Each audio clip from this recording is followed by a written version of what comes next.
Hello students, I am Arjun Kumar, PhD Physics from Suraj School, Rewari. Today we will discuss the second chapter of second unit of current electricity, and second chapter name is electric measurement. In this chapter we will use the technique or devices to measure the electric effects.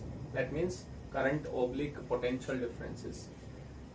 Electric measurements, यहाँ पे electric measurement करेंगे हम कि major कैसे कर सकते हैं potential difference को, अननोन रेजिस्टेंसेस को, वेरियस इलेक्ट्रिक पैरामीटर्स। तो इस चैप्टर को हम प्रोसीड करते हैं। उसमें सबसे पहले जो हम कुछ रूल पढ़ते हैं ताकि हम कॉम्प्लिकेटेड इलेक्ट्रिकल सर्किट्स को हम सोल्व कर सकें। तो उसमें हमें कुछ रूल्स हैं और वो रूल क्या कहलाते हैं, किरचॉफ्स लॉ। ठीक है, इसके दो लॉ हैं। ठीक है, वो रूल पढ़ेंगे। बट इस चैप्टर को स्टार्ट करने से पहले हमें दो चीजों के बारे में पता होना चाहिए। एक होता है नोड ओब्लिक जंक्शन,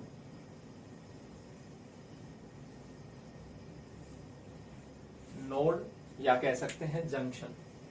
ये क्या होता है, जहां पे टू और more, two oblique more conductors are electrically connected, electrically connected. ये वो पॉइंट है जहां पे दो या दो से ज्यादा कंडक्टर्स को हम इलेक्ट्रिकली कनेक्ट करते हैं। सिंपल लैंग्वेज में अगर हम समझें इस चीज को, तो देखा होगा पोल के पास में जो इलेक्ट्रिकल पोल्स होते हैं उस पर कनेक्शन लेके जाते हैं, तो हम क्या करते हैं, वायर को आपस में ज्वाइंट कर देते हैं। तो जो ज्वाइंट होता है वहां पे कम से कम दो कंडक्टर होते हैं या उससे ज्यादा कनेक्टेड होते हैं। तो वो जो पॉइंट है, कनेक्शन है, उसी को हम क्या बोलेंगे, नोड और जंक्शन, जहां पे दो या दो से ज्यादा कंडक्टर इलेक्ट्रिकली कनेक्ट होते हैं। एक और टर्म्स आती है जिसको हम कहते हैं लूप ओब्लिक मैश।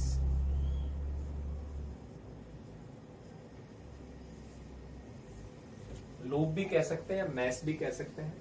ये क्लोज्ड सर्किट होती है, क्लोज्ड सर्किट। ठीक है, किसी भी क्लोज्ड सर्किट को हम क्या कहते हैं, लूप और मैश कहते हैं। जैसे मैं यहाँ कहूं कि ये रेजिस्टेंस था R, यहाँ पे एक दूसरा रेजिस्टेंस था R1, यहाँ पे एक बैटरी थी और ऐसे हमने कनेक्ट कर रखा था। तो ये क्या है, क्लोज्ड सर्किट है। और क्लोज सर्किट को हम क्या कह सकते हैं कि एक लूप है। अगर मैं यहाँ पे एक और रेजिस्टेंस कर देता यहाँ पे कनेक्टेड, तो इसका मतलब ये भी एक लूप थी। यहाँ पे इनिशियल जहां से स्टार्ट होते थे वहीं पे आके खत्म हो जाए, दैट इज कॉल्ड लूप और मैश। ये भी एक लूप है कंप्लीट, बड़े वाली। ये छोटे वाली भी एक लूप है। इसका मतलब इसके अंदर तीन लूप है बेसिकली। तो लूप क्या होता है, जो closed circuit, closed electrical circuit को ही दूसरे नाम में क्या बोला जाता है, लूप और मैश। और नोड या जंक्शन हमने पढ़ लिया था। जैसे मैं ये सिंपल सा एग्जांपल कहूं कि यहाँ पे एक बड़ा वायर आ रहा था जिसमें से 5 एम्पियर करंट। अब यहाँ पे किसी एक हाउस ने यहाँ से कनेक्शन किया और इस साइड में लेके गया। सपोज करते हैं उसके रेजिस्टेंस के अकॉर्डिंग करंट कितना जा रहा था, 2 एम्पियर। एक दूसरा घर हो रहा है, उसने भी यहाँ से ज्वाइंट कर लिया, इधर भी जा रहा है। तो ये जो पॉइंट है जहां पे दो या दो से ज्यादा इलेक्ट्रिकल कंडक्टर, जो कंडक्टर्स हैं वो इलेक्ट्रिकली कनेक्टेड है, तो इस जंक्शन को, इस पॉइंट को ही क्या नाम दिया जाता है, नोड और जंक्शन बोलते हैं। क्लियर हुआ पॉइंट। तो यहाँ पे नोड जंक्शन इस टर्म में हम यूज करेंगे। तो उसका बेसिक हमने समझा इस लॉ को पढ़ने से पहले कि नोड क्या होता है, जंक्शन क्या होता है, लूप या मैश किसको कहते हैं। तो ये बेसिक टर्म्स थी इसकी। अब आगे इस चैप्टर को आगे स्टार्ट करते हैं। कि किरचॉफ रूल या किरचॉफ लॉ क्या कहते हैं देखते हैं। इसमें दो लॉ है किरचॉफ ने जो हमें बताए कॉम्प्लिकेशन इलेक्ट्रिकल सर्किट्स को सोल्व करने के लिए। तो पहला रूल पढ़ रहे हो उसमें से, किरचॉफ्स फर्स्ट रूल।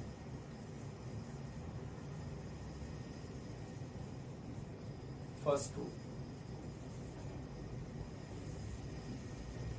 इसको बोलते हैं किरचॉफ का पहला रूल, फर्स्ट रूल। या दूसरी टर्म्स में हम कहें तो इसी का दूसरा जो नाम होता है वो होता है Kirchhoff current law.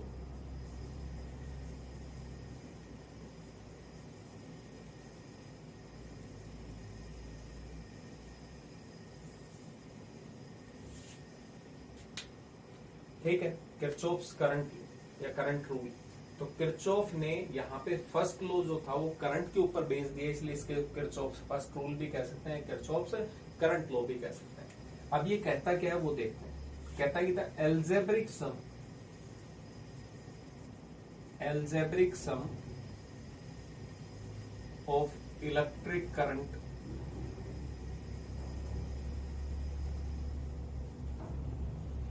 at a junction is always zero,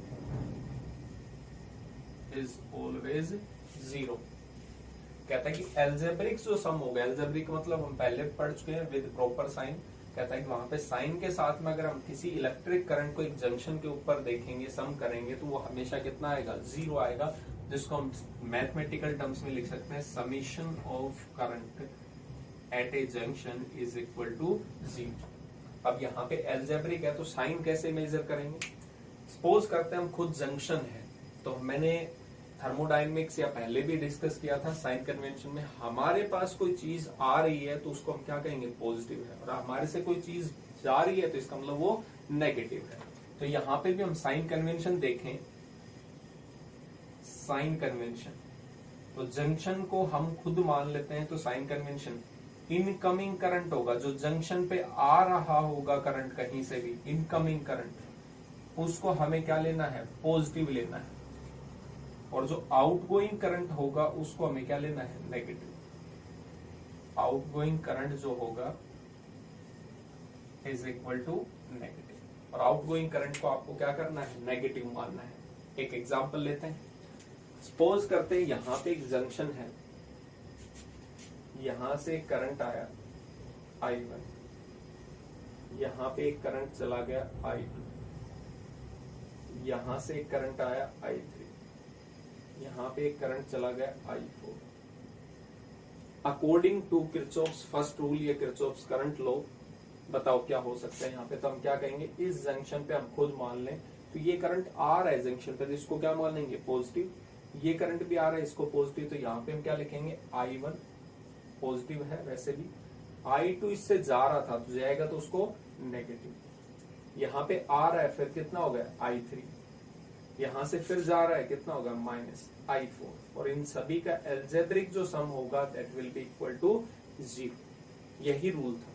कहीं पे भी हमें ये कहते कि 5 एम्पियर करंट आ रहा है, इधर 2 एम्पियर करंट चला गया है, तो हमारे पास में ऑप्शन क्या बचेगा कि 3 एम्पियर करंट को भी जाना पड़ेगा वहां से। जैसे ये एक जंक्शन है, इस पे 5 एम्पियर करंट आया, इधर से आपने कहा कि सर 1 एम्पियर करंट चला गया, यहाँ पे दूसरा जो वायर होगा उसमें ऑब्वियसली इस रूल को ओबे करने के लिए आपको 4 एम्पियर करंट आंसर है, कि 4 एम्पियर करंट भी इससे आउटर जाएगा। यहाँ पे हम बेसिकली कह सकते हैं जितना total incoming current is equal to total outgoing current, क्योंकि जंक्शन के ऊपर कोई करंट स्टे नहीं कर सकता। जितना करंट आ रहा है उतना ही करंट उस जंक्शन से जा रहा है। जंक्शन जो है वो इलेक्ट्रिकली कैसा होता है, न्यूट्रल बेसिकली हम मानते हैं। तो इस जंक्शन पे कोई करंट स्टे नहीं कर सकता, ठहर नहीं सकता। 5 एम्पियर आ रहा है, 5 ही जाएगा, तो यहाँ पे 1 चला गया तो 4 दूसरे 5 से जाएगा। इसलिए हम कहते हैं total incoming current is equal to total outgoing current in Kirchhoff से करंट लॉ।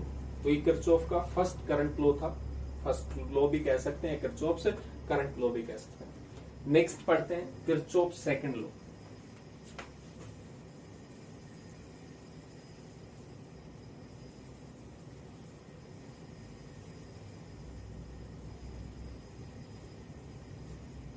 देखते हैं किरचॉफ सेकंड लॉ क्या कहता है हमें। ये बहुत सिंपल है। ये किस लॉ पे बेस्ड हो सकता है, अगर हम बेसिक लॉ पे जाएं जो कंजर्व रहते हैं उनमें से किरचॉफ्स फर्स्ट लॉ है, कौन से लॉ पे बेस्ड था, तो यहाँ पे कहेंगे Kirchhoff's first law is based on the law of conservation of charge, क्योंकि जितना चार्ज आ रहा है उतना ही चार्ज जा रहा है। Law of conservation of charge पढ़ा था, एल्जेब्रिक था वो भी, यहाँ पे भी एल्जेब्रिक था। तो जितना आ रहा था चार्ज उतना ही जा रहा था, इसका मतलब ये कौन से लॉ पे बेस्ड है, law of conservation of charge. दूसरा पढ़ते हैं किरचॉफ सेकंड लॉ।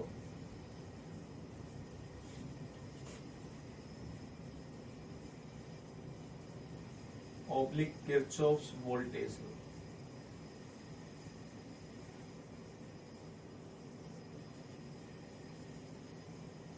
वो करंट था, ये क्या है, वोल्टेज के बारे में बताएगा, Kirchhoff's voltage law.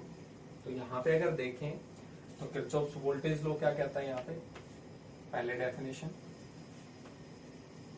In a closed circuit या लूप ऑब्लिक मैश, कहता है कि सबसे पहले यहाँ पे एक लूप होगा या क्लोज्ड सर्किट होगा। In a close circuit the algebraic some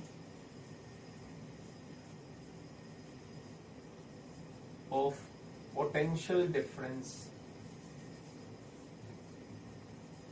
is always zero.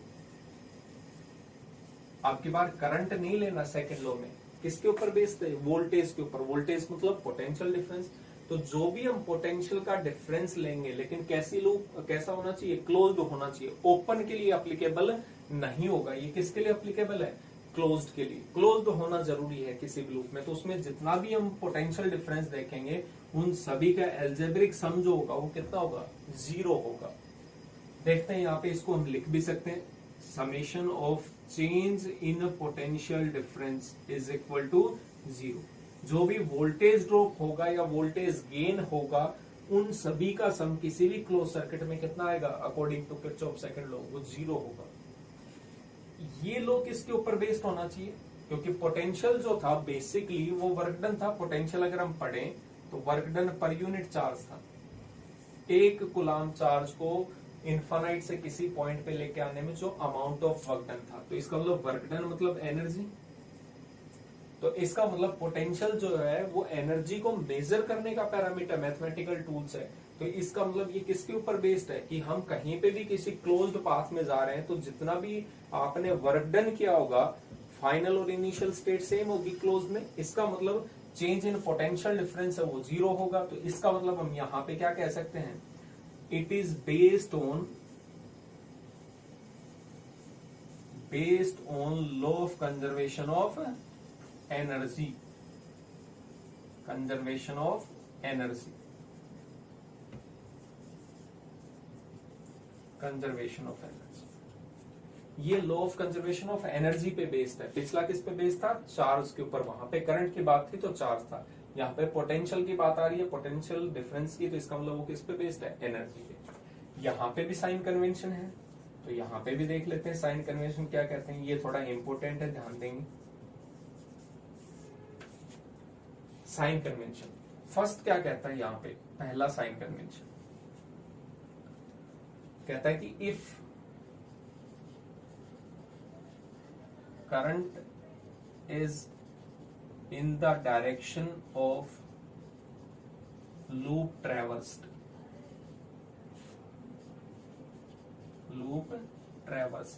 कहता है कि अगर करंट उसी डायरेक्शन में है जिसमें हम लूप में मूव कर रहे हैं, लूप में ट्रेवर्स कर रहे हैं, then product of current and resistance, क्योंकि पोटेंशियल डिफरेंस ये ओम्स लॉ के लिए क्या था, V equal to I R. V equal to क्या था, आई आर। तो करंट और रेजिस्टेंस का जो प्रोडक्ट होगा वो क्या था, पोटेंशियल डिफरेंस। तो उसको हमें पोटेंशियल डिफरेंस को क्या लेना पड़ेगा, पॉजिटिव लेना पड़ेगा, अगर करंट और लूप दोनों सेम डायरेक्शन में है। If current is in the direction of, is in the same direction of loop traversed, then the product of current and resistance is taken positive and vice versa।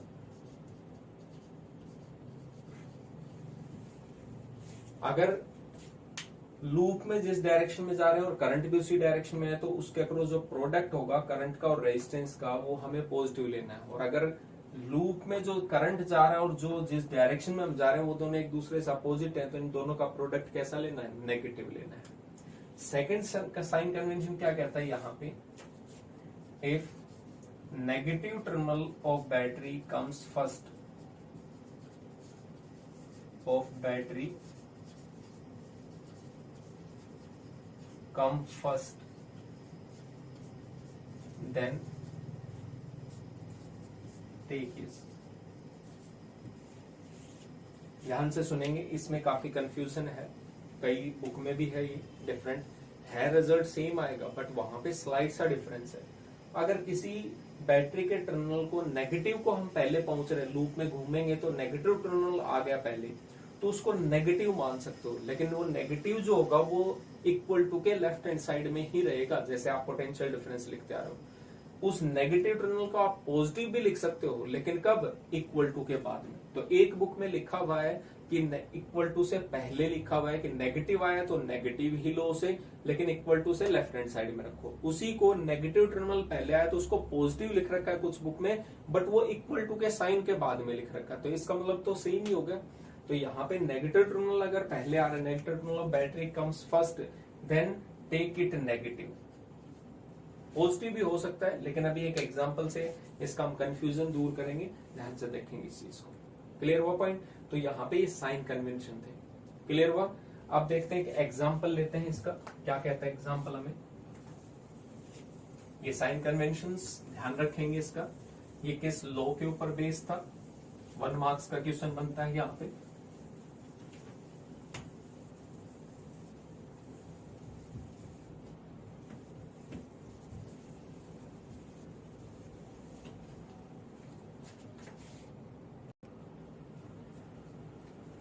देखते हैं numerical.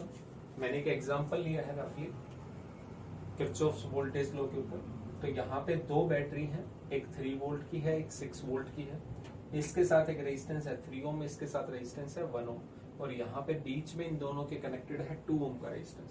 आपसे पूछ रख सकता है कि तीनों ब्रांचेस में करंट बताओ, इस ब्रांच में कितना होगा, इसमें कितना होगा, इसमें कितना होगा। ठीक है, या 3 ओम रेजिस्टेंस के थ्रू करंट कितना होगा, या 2 ओम के थ्रू कितना होगा, या 1 ओम के थ्रू कितना होगा। तो ये कॉम्प्लिकेशंस होगी, क्योंकि अगर सिंगल बैटरी होती तो हम इक्विवेलेंट रेजिस्टेंस वगैरह कैलकुलेट करके इजीली कर लेते, लेकिन यहाँ पे number of source of EMF है वो मोर देन 1 है, तो इसलिए हम किरचॉफ्स रूल अप्लाई करेंगे इसमें।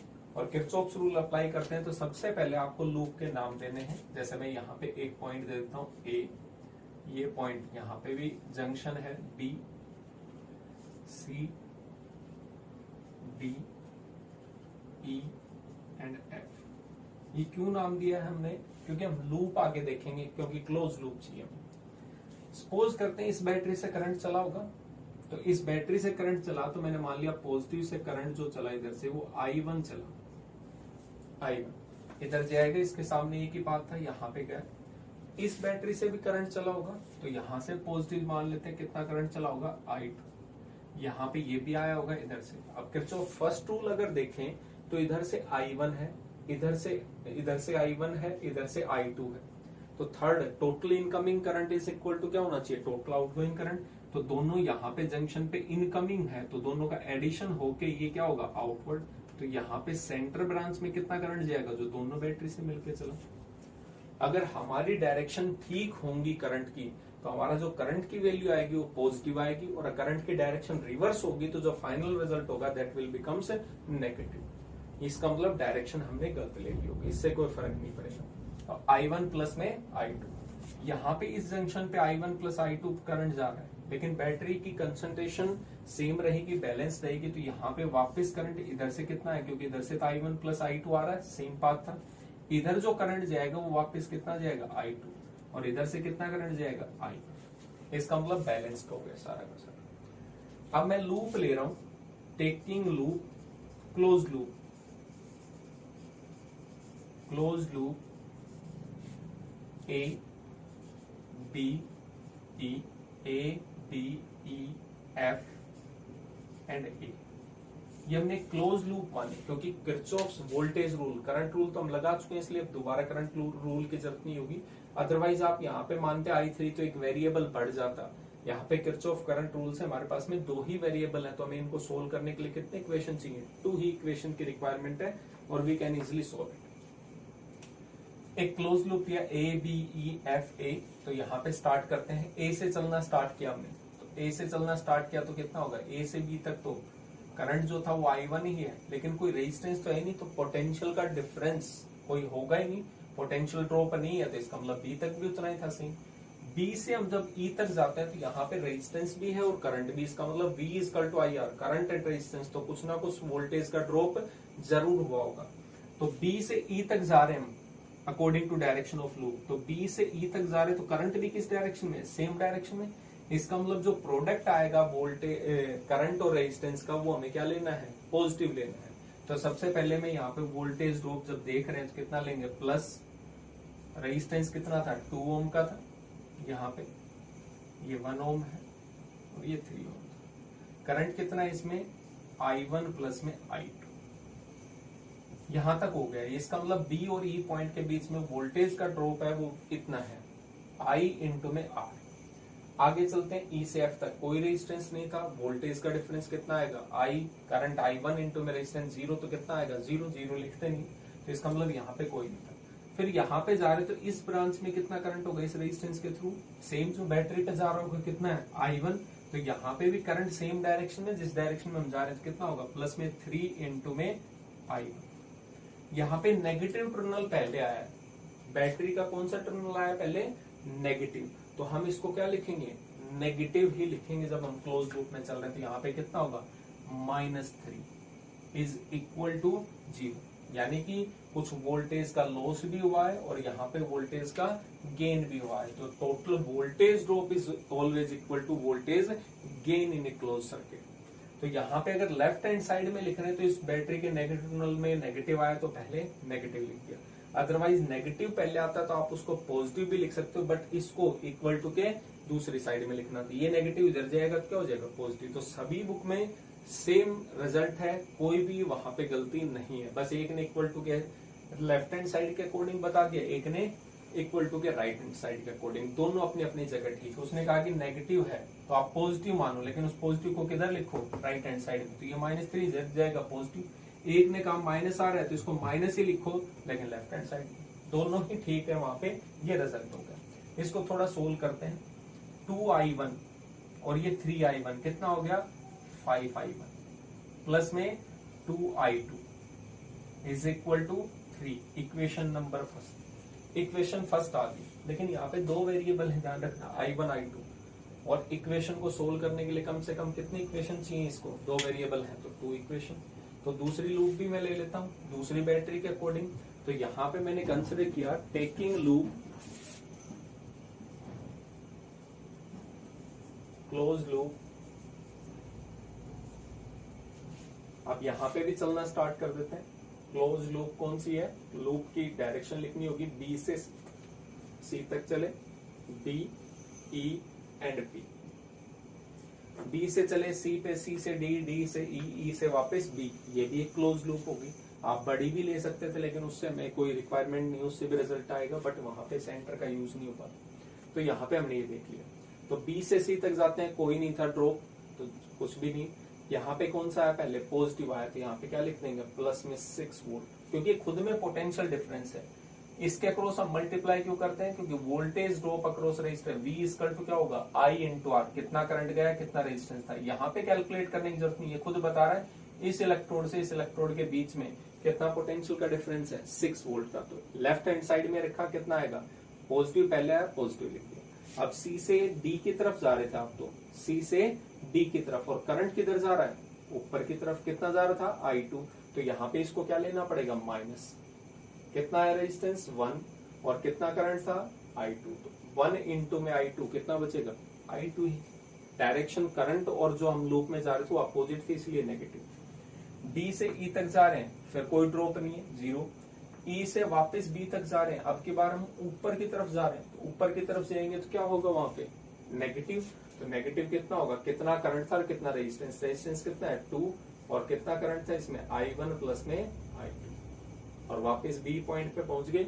वोल्टेज का ड्रॉप कितना हुआ, सेम पॉइंट पे, क्योंकि potential is a state function, यहां से स्टार्ट किया था यहाँ पे ही पहुंच गए, तो चेंज कितना है पोटेंशियल डिफरेंस में, 0। यहाँ पे इसको सोल्व करते हैं, 6 इधर जाएगा, माइनस हो जाएगा, ये माइनस I2, ये माइनस 2I1, माइनस में 2I2, और is equal to -6। Minus common ले लेते सभी में, ये पॉजिटिव हो जाएंगे, ये ट्वाइस ऑफ I1 माइनस में 3I2 is equal to 6, plus में 6, क्योंकि माइनस इधर कॉमन लेके इसको कैंसिल आउट कर दिया। That will be the equation number 2। अब 2 इक्वेशंस हैं, 2 वेरिएबल हैं, आप मैथमेटिक्स में बहुत अच्छे से जानते हो इन इक्वेशन को कैसे सोल्व किया जाए। तो यहां से देखें तो I1 के साथ में कितना है 2 और यहाँ पे कितना है 5। तो मैं कह रहा हूं सिंपल टर्म्स में फर्स्ट इक्वेशन को मल्टीप्लाई कर रहे हैं 2 से एंड सब्ट्रैक्ट कर रहे हैं सेकंड इक्वेशन को मल्टीप्लाई कर रहे हैं किससे 5 से। फर्स्ट इक्वेशन को 2 से किया 10I1, 2 से करेंगे प्लस 4I2, 2 से करेंगे is equal to 6। Second equation को 5 से करेंगे 10I1, 5 से करेंगे प्लस में 15I2, 5 से करेंगे 30। और अब इसको सब्ट्रैक्ट कर रहे हैं तो यहाँ पे जैसे सब्ट्रैक्ट करेंगे इसके साइन कैसे हो जाएंगे चेंज्ड। यहाँ से 10I1 से 10I1 कैंसिल आउट, यहाँ पे 4 और -15 -11I2 और यहाँ से देखेंगे तो -24, नेगेटिव से negative cancel out. So I2 is equal to 24/11। कितना आ गया यहाँ से 2 है, 2 बचा 0.1।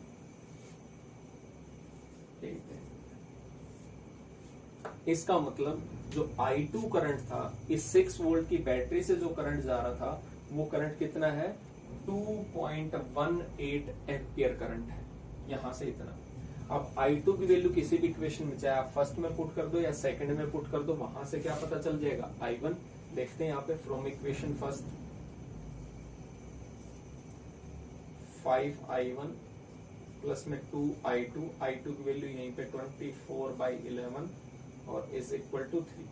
यहां से करेंगे तो 5I1 is equal to 3 minus में 24 टू 48/11, 33 माइनस में 48/11।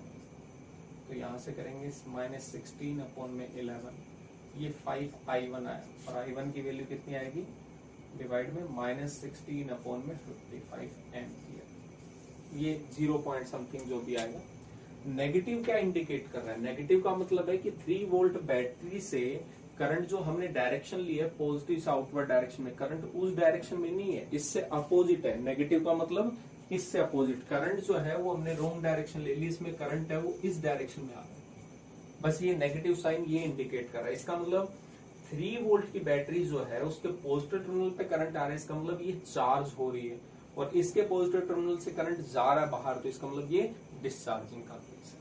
तो इस तरीके से आप साइन कन्वेंशन यूज करेंगे और सिंपल मैथमेटिक्स। किरचॉफ ने सिर्फ आपको इक्वेशंस बनानी बताई, बाकी जो है मैथमेटिक्स का पार्ट आप किसी भी तरीके से इक्वेशन सोल्व करो, हमें वेरिएबल की वैल्यू चाहिए। तो आप इसकी अच्छे से प्रैक्टिस करना, बहुत इंपॉर्टेंट टॉपिक होता है। Thank you.